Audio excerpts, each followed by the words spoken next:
Setelah menyerap cincin roh ketiganya, Tangsan pun jatuh pingsan akibat tubuhnya yang terguncang menerima kekuatan yang begitu besar. Du Guyan yang menghampirinya berusaha menolong Tangsan. Akan tetapi gas hijau yang berada di tangan Tangsan kini berpindah ke tubuh Du Guyan. Tentu kita masih ingat kalau gas hijau ini berasal dari botol yang sebelumnya pecah.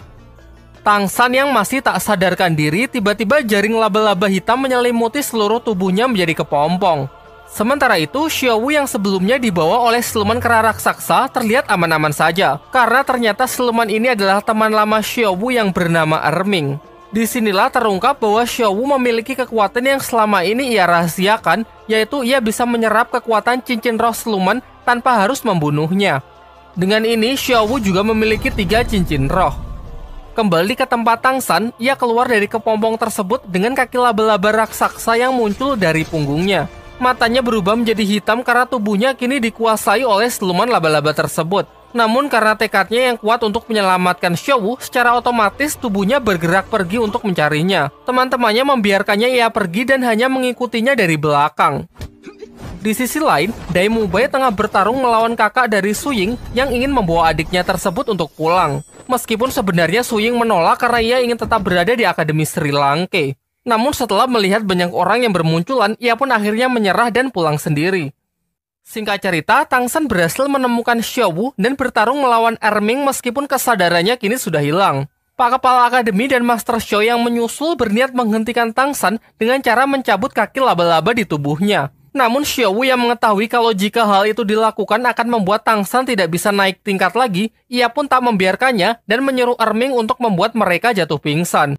Barulah setelah Master Xiao dan Pak Kepala Akademi pingsan, Xiaowu berencana menyerap sebagian kekuatan siluman laba-laba tersebut agar Tangsan bisa menguasai tubuhnya kembali. Sayangnya karena siluman laba-laba tersebut yang masih mendominasi tubuhnya, di luar kesadaran Tangsan menusuk Xiaowu menggunakan salah satu kaki laba-labanya. Dan hingga akhirnya usaha Xiaowu pun berhasil meskipun ia harus menerima luka dari serangan Tangsan sebelumnya. Tak lama setelah itu, semuanya pun berkumpul yang sudah mendapati Tangsan dan Xiaowu tengah pingsan. Tangsan yang sadar terlebih dahulu sangat syok ketika ia tahu bahwa dirinya lah yang telah melukai Xiaowu. Beranjak dari hutan pertarungan bintang, Xiaowu pun dibawa kembali ke penginapan untuk mengobati lukanya.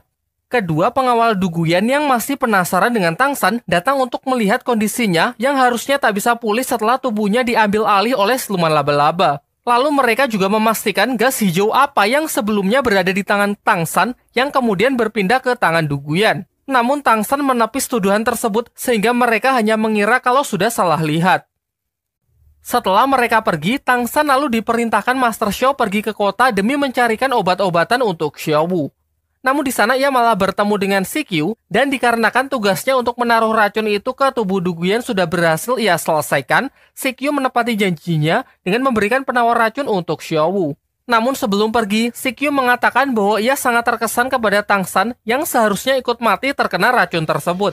Ia yang tertarik kepada Tangsan menawarinya untuk bergabung dengan organisasinya, sebuah organisasi rahasia di dunia dahulu yang dipimpin oleh Tang Hao, yang ternyata adalah ayah dari Tangsan. Dari sini akhirnya pun terungkap bahwa ayah Tangsan ternyata adalah legenda Master Roh yang memiliki 9 cincin yang dulu pernah bertempur melawan Balai Roh Pelindung. Ia kemudian menyampaikan syarat jika Tangsan minat bergabung dengan organisasinya adalah dengan mengikuti ujian pertarungan roh melawan tim Dewa Iblis di kota Shishi. Jika Tangsan berhasil menyelesaikan ujian tersebut, Tangsan bisa datang ke Akademi Changhui, tempat di mana ayahnya berada. Setelah kembali ke penginapan, Tangsan segera memberikan obat penawar tersebut dan dengan menggunakan roh pelindung rumput peraknya, ia juga membantu dalam penyerapan racun di dalam tubuh Xiaowu demi mempercepat pemulihannya. Sembari menunggu Xiaowu siuman, Tangsan menceritakan mengenai ayahnya kepada Master Xiao serta kejadian di kota sebelumnya. Ia kini mengingat sebelum ayahnya pergi memang pernah berkata bahwa keluarganya memiliki banyak sekali rahasia dan Tangsan akan diberitahu jika ia sudah cukup kuat. Di sini Master Xiao memberikan saran agar Tangsan tidak terburu-buru untuk pergi ke tempat pertarungan roh karena meskipun di Akademi Sri Lanka kekuatan Tangsan terlihat lumayan, namun sebenarnya di dunia dahulu kekuatannya tersebut tidak ada apa-apanya. Malam harinya, Su Ying terlihat sudah mulai akrab dengan Dai Mubai. Dai Mubai lalu membantu Su Ying dengan merebusnya di atas api untuk menghilangkan cacing pelacak aroma yang membuat kakak Su Ying selalu tahu keberadaannya. Sementara itu, Mang Hojun yang sangat membenci bule karena telah mencelakai ayahnya dengan obat mutasi roh, meminta Tang San mengantarkannya untuk balas dendam. Namun ketika mereka sudah menemuinya, Mang Hojun justru mengurungkan niatnya tersebut karena ia mengaku tak ingin menjadi pembunuh seperti dia.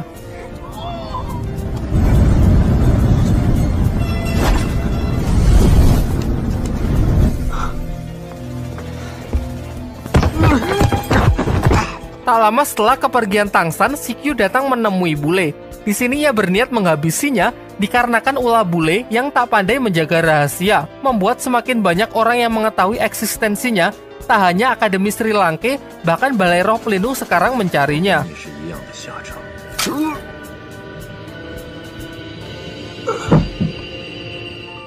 Keesokan paginya di Akademi Sri Lanka, aktivitas sudah mulai berjalan seperti biasanya. Dan sebelum kelas dimulai, Master Shao mengharuskan semua siswa agar memakan sup daging yang berguna untuk memulihkan kekuatan roh pelindung mereka. Xiao Wu yang memang tidak suka daging mencoba memaksakan diri yang akhirnya membuat ia muntah-muntah.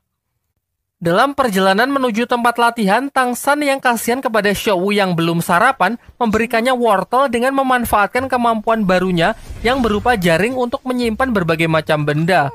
Oishiki yang mempergoki mereka sangat terkesan dengan kemampuan baru Tang San tersebut. Kemudian Xiao Wu juga menunjukkan cincin roh barunya, meskipun ia enggan menceritakan dengan jujur bagaimana ia bisa mendapatkan cincin tersebut.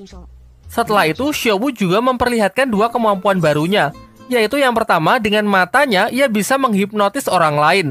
Setibanya di tempat latihan, ternyata kali ini mereka ditugaskan untuk membawa keranjang berisi batu untuk menaiki gunung. Dan harus segera kembali ke akademi sebelum jam makan siang. Jika ada yang gagal, maka semuanya tidak akan mendapatkan jatah makan siangnya. Adapun tujuan dari latihan ini adalah untuk membangun kerjasama di antara mereka, dengan saling bahu-membahu tanpa meninggalkan siapapun. Dalam perjalanan yang berat itu, Tang San dan Dai Mubei lah yang memiliki stamina paling baik, sehingga dalam usaha tersebut, mereka berdua berganti-gantian untuk mengurangi beban yang lain. Meskipun tugas ini nampaknya sangat berat, mereka akhirnya bisa menyelesaikannya berkat kerjasama yang semakin baik.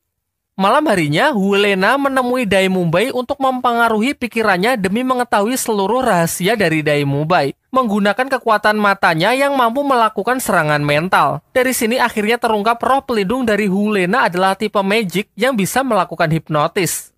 Namun sebelum ia mendapatkan informasi yang ia inginkan, tiba-tiba datang kakak dari Dai Mubei untuk menghentikan aksinya tersebut. Dari sini diketahui bahwa Dai Mubei telah lari dari rumahnya dan kakaknya lah yang diutus untuk membawanya kembali pulang. Singkat cerita, mereka pun bertarung dibantu oleh Tang San yang juga mendengar keributan mereka.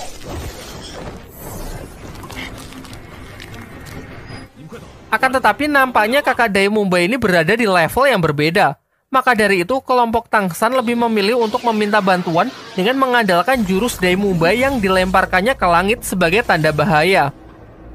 Beruntung mereka datang tepat waktu dan berhasil menghentikan serangan dari kakak Dai Mubei. Akan tetapi kakak Dai Mubei tidak menyerah begitu saja. Ia lantas menantang Pak Kepala Akademi untuk menggelar sebuah pertarungan di arena dengan 7 siswa akademinya melawan dia seorang diri. Kesepakatannya jika ia kalah, maka Dai Mubei akan ia bebaskan. Namun jika ia menang, Dai Mubei harus ikut pulang dengannya, serta Akademi Sri Lanka harus segera dibubarkan. Dan ia akan memberikan waktu selama 5 hari untuk mempersiapkan semuanya. Dengan penuh percaya diri, Pak Kepala Akademi pun menerima tantangan tersebut dan sepakat dengan perjanjian yang kakak Dai Mubei utarakan. Malam itu juga mereka pun berdiskusi untuk membentuk sebuah tim demi memenangkan tantangan tersebut. Namun Master Shao tidak akan mengikut sertakan Hulena karena menurutnya Hulena tidak bisa dipercaya. Kemudian Master Shao juga memberitahu Hulena bahwa kemarin ia melihat Suyanto dibunuh oleh bayangan hitam di dalam hutan pertarungan bintang. Keesokan paginya, mereka pun mulai mendapatkan arahan untuk berlatih. Master Shao menjelaskan bahwa 5 hari saja tidak akan cukup untuk melatih kerjasama mereka, sehingga akan lebih baik jika berlatih meningkatkan kemampuan individu. Ia lalu juga menjelaskan agar latihan dilakukan secara terpisah dan dikelompokkan berdasarkan tipe kemampuan roh pelindung. Su Ying dan Xiao Wu akan berlatih dengan Pak Kepala Akademi. Tang San, Dai Mubei, dan Mang Hojun akan berlatih bertiga di puncak gunung. Sementara Oishiki dan Ning Rongrong yang bukan tipe petarung disarankan agar berlatih alat-alat yang berguna dalam pertarungan. Latihan kali ini bertujuan untuk mengetahui kelemahan mereka masing-masing agar bisa menyusun strategi serangan yang paling efektif. Su Ying dan Xiao dapat dikategorikan sebagai fighter yang memiliki movement speed tinggi, dilatih agar perpindahan mereka tepat dan efisien. Oishike dan Rongrong meskipun roh pelindungnya tak memiliki damage, dituntut harus tetap bisa bertarung menggunakan berbagai macam peralatan. Sementara 3 petarung inti, Tangsan, Daimube, dan Mang Houjun harus bisa menciptakan combo yang mematikan. Tangsan sebagai fighter crowd control dilatih agar bisa mengoptimalkan kemampuan roh pelindungnya untuk mendukung Daimube sebagai fighter dengan damage tinggi dan Mang Houjun yang memiliki tipe serangan area. Di malam harinya, Master Xiao mulai berpikir untuk mengadakan sparring para tipe support melawan seorang fighter. Hal ini dilakukan untuk memperlihatkan bahwa tipe support juga bisa bertarung. Besoknya, 2 tipe support, Oishike dan Ning Rongrong, dilatih untuk bertarung melawan Mang Houjun yang notabene-nya jelas bertipe petarung. Pada awalnya, semua meragukan 2 support tersebut bisa mengalahkan Mang Houjun karena memang roh pelindung mereka tidak didesain untuk bertempur. Namun berkat kerjasama yang baik, Mang Houjun pun mengakui kekalahannya.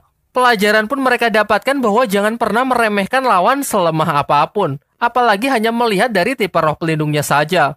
Sementara itu, Hu Lena yang sama sekali tak dilibatkan karena dianggap tidak bisa dipercaya, didatangi oleh seorang pria dari Balai Roh Pelindung. Di sini ia ditugaskan untuk menjadi pengawas dan menjaganya menggantikan Su Yanto karena Su Yanto ternyata sudah mati terbunuh di hutan pertarungan bintang. Kemudian Lena malah memanfaatkan pria tersebut untuk membunuh kakak dari Daimumbai yang sedang dalam perjalanan ke tempat ini dengan alasan kakak Daimumbai memiliki rencana untuk membunuhnya. Dengan mempertimbangkan alasan itu, ia pun sepakat menerima tugas yang diberikan Hu Lena lalu segera pergi untuk mencari kakak Daimumbai. Tak butuh waktu lama, pria tersebut pun berhasil bertemu dengan kakak Daimumbai. Singkat cerita, semua persiapan untuk mengadakan pertarungan pun telah selesai dan terlihat para siswa yang sudah menunggu kedatangan dari kakak Daimumbai. Mungkin kalian berpikir bahwa ia tak akan datang karena telah dihabisi oleh orang suruhan Hu Lena. Akan tetapi ternyata kakak Daimumbai datang ke pertandingan tersebut dan seolah-olah tak terjadi apa-apa. Walaupun terlambat, kakak Daimumbai kini telah tiba di arena pertarungan. Mengetahui yang akan menjadi lawannya sedang terluka dan tidak dalam kondisi prima, Tangsan menawarkan sosis pemulihan dari Oishike agar pertarungan bisa berjalan secara adil. Namun dengan penuh percaya diri, ia malah mengatakan bahwa untuk menghadapi sekumpulan anak-anak, ia tak harus menggunakan seluruh tenaganya. Singkat cerita, pertarungan pun dimulai. Dan Daimumbai yang berperan sebagai ketua tim memerintahkan Oishike dan Ning Rongrong agar tidak naik ke arena karena ia berpendapat bahwa roh pelindung tipe support tidak akan berguna dalam pertarungan dan justru akan hanya menjadi beban. Ditambah lagi ia beranggapan kalau kemenangan mereka berdua dari Mang Houjun kemarin hanyalah sebuah kebetulan. Akhirnya 5 fighter lah yang maju untuk menghadapi kakak Daimumbai. Dari sini Daimumbai lah yang memberikan perintah. Dirinya, Mang Houjun, Su Ying, dan Xiao akan terus melancarkan serangan, sementara Tangsan dengan tali akar pohonnya akan mengikat lawan demi membatasi pergerakannya. Sayangnya karena strategi yang sama sekali tidak matang, tim yang dipimpin Daimumbai ini mengalami blunder. Meskipun serangan-serangan berdamage tinggi terus mereka lepaskan, namun tak satu pun yang bisa melukai kakak Daimumbai.